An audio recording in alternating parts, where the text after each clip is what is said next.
You're watching RTV News with me, Jane Mutoni. Nyirandungu Siforo from Murambi sector in Karongi district, who was 20 years of age during the 1994 genocide against the Tutsi, rescued a less than 3-month-old baby. People in various categories know that during the genocide, women were among the people who encountered many misfortunes, including being murdered and raped. Let us begin this edition by informing you that on Saturday, April 9th, 2022, His Excellency Paul Kagame, the President of the Republic of Rwanda, chaired a cabinet meeting at Rugwiro village. The cabinet approved resolutions of the previous meeting held on March 4th, 2022. The cabinet reviewed existing health measures to contain the spread of COVID-19. The following revised measures will take effect nationwide starting on April 10th, 2022. All other measures remain in effect and will be reviewed after 1 month upon a health assessment. Citizens and Rwanda residents must be fully vaccinated in order to access public places. Fully vaccinated means having 2 doses and a booster shot when eligible, administered 3 months after second dose. In addition, the public is urged to get frequently tested while continuing to observe preventive measures, including properly wearing face masks and hand hygiene. Arriving passengers at Kigali International Airport must present a negative rapid test taken 72 hours prior to departure. An additional PCR test will be taken upon arrival at on coast.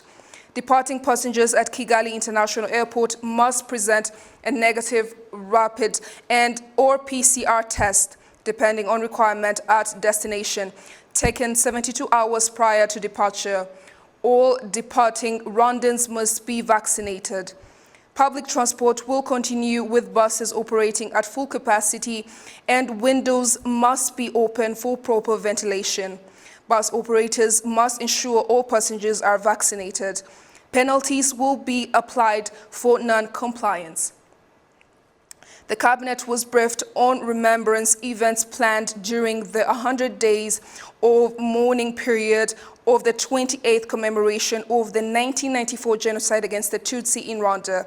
The cabinet was briefed on the following: outcomes of the 2022-2023 planning process, contracts for lease of state land in its private domain to IHS Limited and Trust Limited for investment purposes. The cabinet approved the following draft laws. Draft law approving a ratification of the financing agreement between Government of Rwanda and the International Development Association related to the credit and grant of additional financing for the COVID-19 emergency response project. Draft organic law on public finance management. Draft law establishing the military medical insurance MMI. The cabinet approved the following orders and instructions: Presidential order governing Rwanda Military Hospital, Prime Minister's order determining the supervising authority of the Financial Intelligence Center, Prime Minister's order determining organizational structures of university teaching hospitals, CHUK and CHUB, Prime Minister's instructions determining organizational structure of Ndera Neuropsychiatric Hospital and Level 2 teaching hospitals, Prime Minister's order determining organizational structure, salaries, and fringe benefits for employees of the ministry in charge of emergency management. Prime Minister's order transferring a plot of land from the state public domain to its private domain. Ministerial order granting accreditation for Kepler College. The cabinet approved the following implementing orders of the land law: Presidential order establishing the National Land Use and Development Master Plan, Prime Minister's order determining modalities of using state land by state organs, Prime Minister's order governing registrars of land titles, Ministerial order on land registration, Ministerial order determining modalities for land sublease, Ministerial order determining types of servitude and modalities for implementation, Ministerial order determining other infrastructures intended for commercial purposes, Ministerial order governing land committees. The cabinet approved the agreement for the appointed of the following ambassadors to be accredited to Rwanda: Mr. Wang Xukun, Ambassador of the People's Republic of China to Republic of Rwanda with residence in Kigali; Mr. Daba Debele Hunde, Ambassador of the Federal Democratic Republic of Ethiopia to the Republic of Rwanda with residence in Kigali; Mr. Jean Dodier Mitima Bulins, Ambassador of the Democratic Republic of Congo to the Republic of Rwanda with residence in Kigali; Mr. Somel Yabao Baidi Koye, Ambassador of the Republic of Chad to the Republic of Rwanda with residence in Brazzaville. The Cabinet met the following appointments: Ministry of Foreign Affairs and International Cooperation Ambassador Francois Nkurikiye Mfura, appointed Ambassador of Rwanda to France; Mr. Igor Marara, appointed Ambassador of Rwanda to the State of Qatar. In others, Business Minister in the Office of the President informed Cabinet of the upcoming 12th Regional Conference of Heads of Anti-Corruption Agencies in Commonwealth Africa, scheduled in Kigali from May 3rd to 6th, 2022. The Minister of Infrastructure informed Cabinet of the 2022 Sustainable Energy for All Global Forum, scheduled in Kigali from May 17th to 19th, 2022. This was in Kigali on April 9th, 2022, signed by Edouard Ngirente, Prime Minister.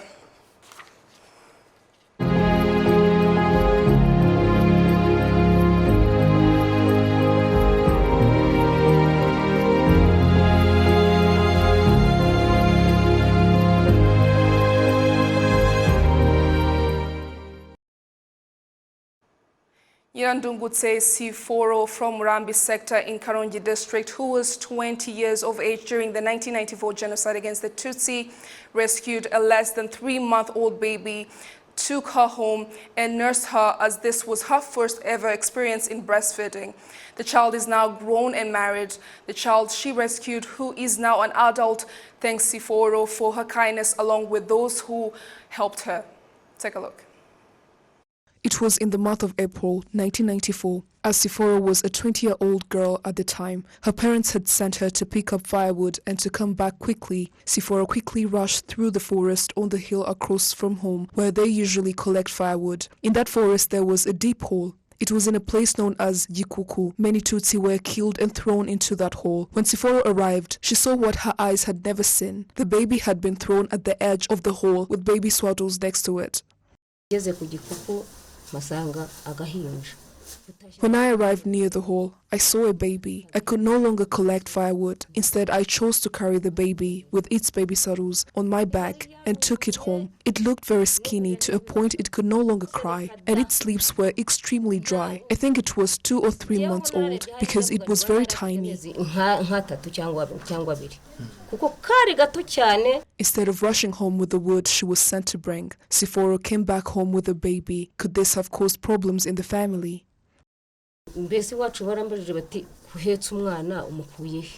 At home they asked me where I had got the baby from. I told them that I found it at the edge of a hole. They then asked me if I will be able to raise the baby.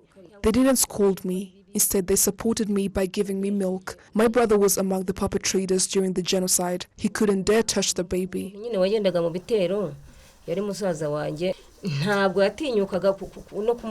Siforo had never given birth, which means she had never breastfed a baby before. This was among the challenges she faced. It was difficult at first, but it became possible.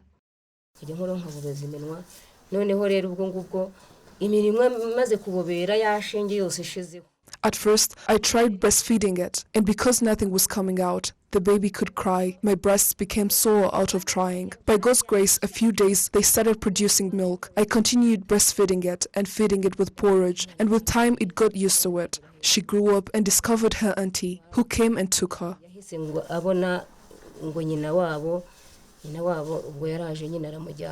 Everyone is curious about this baby, since its details were not known. Siforo later named the baby Nyinawumuntu Florence. 28 years after the end of the genocide against the Tutsi, Nyinawumuntu Florence, now living in Kigali, is married with 2 kids. Florence knows about her history and counts Siforo as the most valuable person in her life. She says her journey reflects self-reliance and self-development.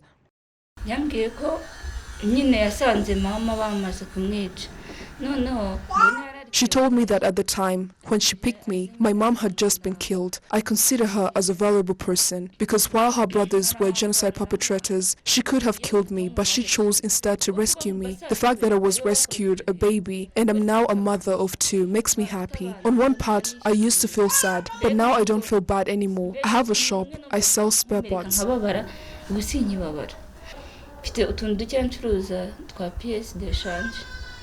Florence was picked up in Murambi sector, Karongi district. The youth and other residents of this sector have recently given Siforo a cow to thank her, and most recently she was made the defender of the pact at the sector level. Neighbors and other locals who know the story and Siforo's husband are deeply grateful to her for her act of kindness.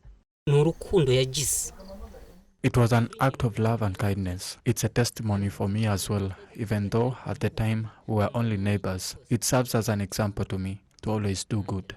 The executive secretary of Murambi sector, Uwimana Fanuel, says the search of the bodies of the Tutsi killed in the hole will continue. He says that what Siforo did should serve as a lesson to the youth, as she was in her youth age at the time when she did it.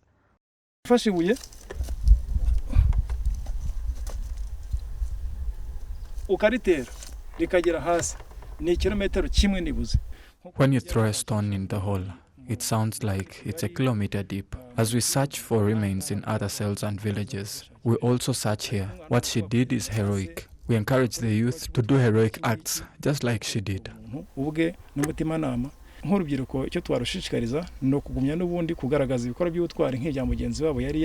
Florence's family was killed. Her auntie, however, took her Kigali afterwards, where she still lives. As the 9th of April dawned in 1994, the genocidal government of Rwanda at the time was only stepping up its efforts to exterminate the Tutsi in the country, adding fuel to atrocities that culminate in the fastest genocide in recorded human history. On the morning of the 9th of April in 1994, members of Habyarimana's Republican Guard working with Interahamwe militia surrounded the Catholic parish of Gikondo here in Kigali, with the intention of killing all the Tutsi who had sought refuge in it. Philippe Nyaminani was among those hiding there. The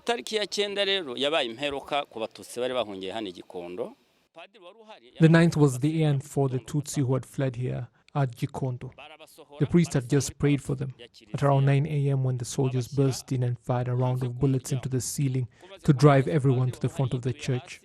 It was a group of Republican Guards mixed with policemen, and the Interahamwe militia had surrounded the entire compound. After that initial burst of shooting, they decided to save their bullets and made way for the Interahamwe with their traditional weapons and ordered them to get to work, and they started killing.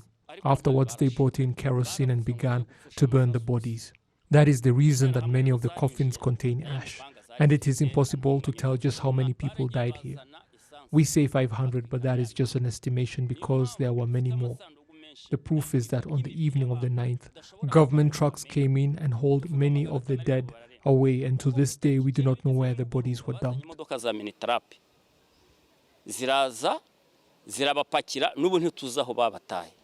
The survival of Philippe and the other Tutsi depended on the RPF Inkotanyi making progress and slowly but surely taking the capital and the entire country in the process. After the RPF Inkotanyi took Rebero, they came down and began looking for people, knocking on doors and listening for those that were hiding, telling us to come out and leading some to Byumba and others to Kabuga over Rebero, fighting as they went. They had to engage the enemy directly to make it possible, and they did. When necessary, they would leave some people behind, go ahead to clear the way, and then return for them. They are the reason we are alive today. The 9th of April also saw the French begin their operation to evacuate their nationals and other foreigners from Rwanda. On that day, government soldiers also burnt the Tutsi who had fled into the settlement of Nyakabanda, too close to the Baobab Hotel in Nyamirambo. The French newspaper Libération was the first media house to call what was happening in Rwanda genocide through its journalist on the ground Jean-Philippe Seppi and his article. The fact that the RPF Inkotanyi was able to eventually stop the genocide against the Tutsi and liberate the country while achieving unity and reconciliation has continued to amaze people to this day. In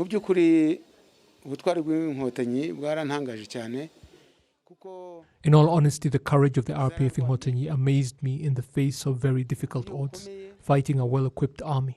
Still, they were able to defeat the genocidal government, stop the genocide, and declare that no one need be afraid anymore, not just the victors, but all Rwandans.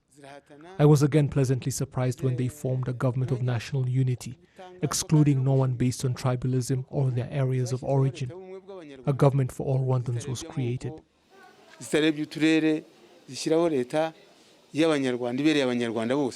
As the sun set on the 9th of April 28 years ago, another day had passed, one of many to come during which the atrocities would intensify. That particular day, however, is remembered because of the many Tutsi who died in the churches they had fled to, thinking their killers would not dare desecrate a house of God. But they were wrong. People in various categories know that during the genocide, women were among the people who encountered many misfortunes, including being murdered and raped. Even so, women who survived the genocide have been brave and continue to strive to live and care for other survivors, including children. Olive Nete has this report. At the Kigali Genocide Memorial at Gisozi, more than 250,000 bodies of Tutsi who died in the genocide against the Tutsi in 1994 are buried there. In the pictures that are inside the memorial site includes pictures of women murdered in the genocide as well as those who were killed with their families. Serge Rwigamba, a worker at the Genocide Memorial at Gisozi, says that during the genocide, killing a woman and children meant destruction of the family. Of mother and women in general by the time of genocide, where the killers wanted to absolutely make sure that the future of those who were targeted will completely disappear by targeting specifically women. It was due to the fact that usually in our culture, but also in human history, the mother and the women are the source of life. So targeting them and I mean in a more particular way and make them suffer wasn't. I mean the death was made so agonizingly. If we consider some gruesome acts of rape cases, massive rape, where Tutsi women were sometimes also tortured or raped in the sights of their family members. They just wanted to make sure that the future of those who were, because genocide is not just killing people, it's just to make sure that those people will never ever live again. So targeting women was part of it, but also they just wanted to humiliate the victims, if I would go for that sense. Assumpta Kamororo, who was raped during the genocide against the Tutsi, says they encountered many misfortunes. A woman died twice. One who was not raped was pregnant maybe, and one who was not pregnant had a child on his back and other children all around her. A woman died several times. At Kabgai, women and girls faced a very hard battle. We've been hurt, we've been destroyed, and they betrayed us. Ingabire Marie Immaculée, the chairperson of the Transparency International Rwanda, notes that abusing and raping a woman was used as a weapon of the genocide. Ku mugore w'umunyarwandakazi ndibwira ko ari ikintu tugomba kujya dutindaho. To a Rwandan woman, I think it is something that we should really emphasize on. I think everyone should understand this. It doesn't require you to be a woman to understand it. It requires you to be human. This is the only act that can devaluate a woman. I can say that rape is the most degrading and humiliating crime to a woman. There is no other thing you can do that can offend a woman's heart. kimubabaze ku mutima. Even though women went through difficult times, they are appreciated because of how they have refused to be overwhelmed by depression and kept on doing their parental responsibilities. Genocide, it was so tremendous for Tutsi women, for the family of survivors who have survived alongside with their mothers because it was very powerful to see them taking responsibilities of fathers and of staying so strong and still as a mother, because they played too many important roles in a family, and without their courage, without their resilience, I don't think the genocide survivors community could have survived and still stand as it is for now. The history of the genocide reveals that in a place called Irambiro in Kibirizi sector in Nyanza district, more than 400 women and children lost their lives in that place during the 1994 genocide against the Tutsi. Olive Nete, RTV News. Some faith-based organizations know that they are content of their role in rebuilding the faith of their followers after the involvement of some of the leaders of churches and devotees in the genocide against the Tutsi in 1994. They know that after the genocide, it was hard for believers to come back to churches due to what they endured in churches, but these faith-based organizations played an important role in the healing of wounds and reconciliation among Rwandans. Olive Nete continues. During the 1994 genocide against the Tutsi, many sought refuge in churches because they thought it was a safe place to be. Even though they went there for refuge, it didn't stop the Interahamwe and the genocidal government armed forces of the time to pursue them and kill them inside churches. Gasasira Jean-Marie Maurice, one of the people who survived in Sainte-Famille, says that he fled in search of refuge, but still he experienced atrocities in the church. During the genocide, after my father and mother's death, our house was burnt and destroyed. I had to flee, and I fled to Sainte-Famille. I thought I would find refuge in the church, but I was so surprised with what I found there. We had a bad life in the church. We were being killed by the people who were our fellow Christians, and you would even see leaders of communities killing people.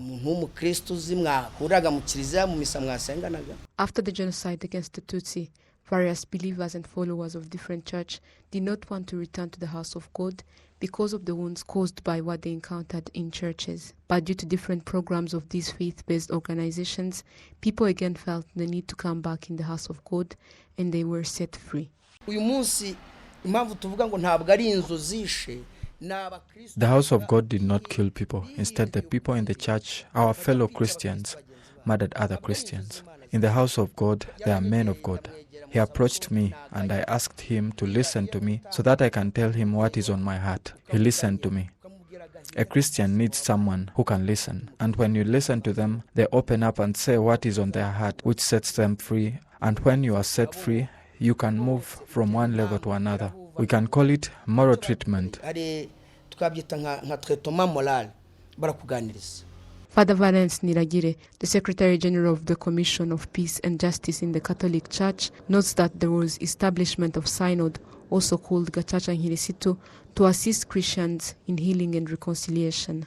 Donc habayo synode Gacaca Nhirisitu niko bayise.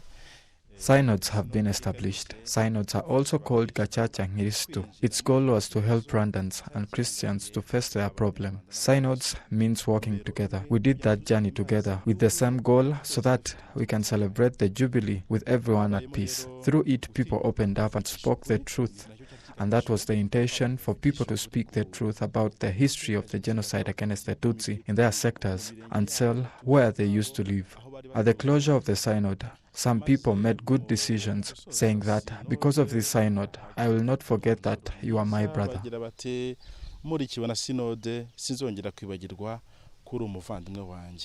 Prison Fellowship, a faith-based organization that promotes unity and reconciliation and healing among Rwandans, points out that faith-based organization supported the government's unity and reconciliation program, where with their help, 36,766 people have been able to reconcile. Mwari Jean Paul, the coordinator of this organization, notes that religions and churches played a big role in reconciling Rwandans.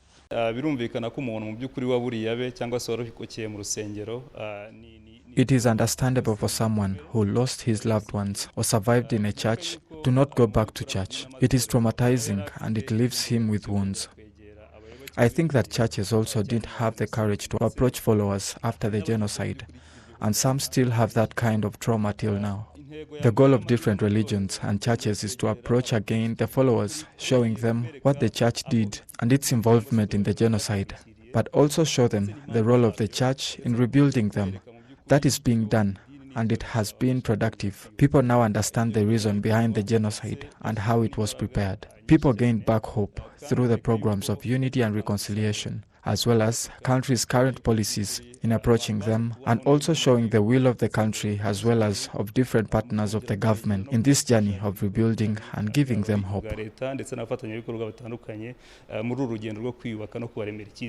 Currently, the reconciliation barometer shows that reconciliation in Rwanda is above 95%.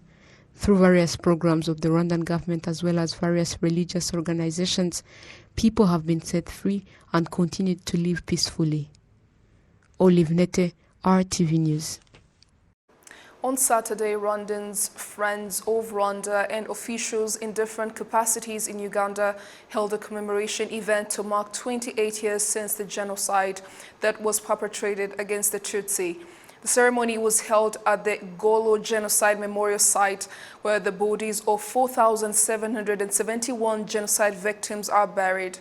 Local residents in the area were commended for pulling the bodies of victims out of Lake Victoria and giving them a decent burial as the genocide against the Tutsi raged on in Rwanda. That wraps up tonight's bulletin. Thank you for your company. I'm Jane Mutoni.